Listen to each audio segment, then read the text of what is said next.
Sementara itu pemirsa, Presiden RI Joko Widodo meminta jajarannya untuk terus fokus menekan laju pandemi COVID-19.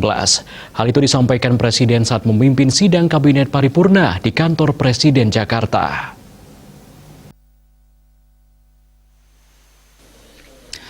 Presiden menekankan agar tetap waspada karena adanya peningkatan kasus di sejumlah negara. Di Amerika Serikat, kasus harian sudah naik lagi ke angka 70.000. Inggris sudah 39.000, Rusia 38.000, Jerman 30.000. Hal ini harus menjadi kewaspadaan agar kejadian ini tidak masuk ke Indonesia. Presiden menginginkan agar semuanya fokus kepada penurunan kasus harian dan kasus aktif. Meminta jajaran terkait untuk memberikan perhatian kepada daerah yang mengalami kenaikan kasus meskipun sedikit. Saat ini kasus aktif di Indonesia sudah berada di bawah 9.000 kasus. Per 17 November terjadi tren kenaikan pada tambahan kasus harian.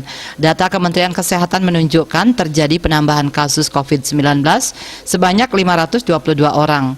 Kumulatifnya menjadi 4.251.945 orang. Pada hari ini dilaporkan yang sembuh sebanyak 458 orang. Total pasien sembuh menjadi 4.099.857 orang atau 96,4%.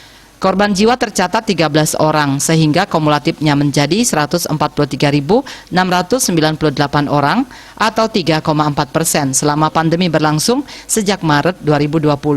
Jumlah pasien COVID-19 yang masih dirawat mencapai 8.390 orang atau 0,2%. Suspek sebanyak 7.177 orang. KMB Bali Pos melaporkan.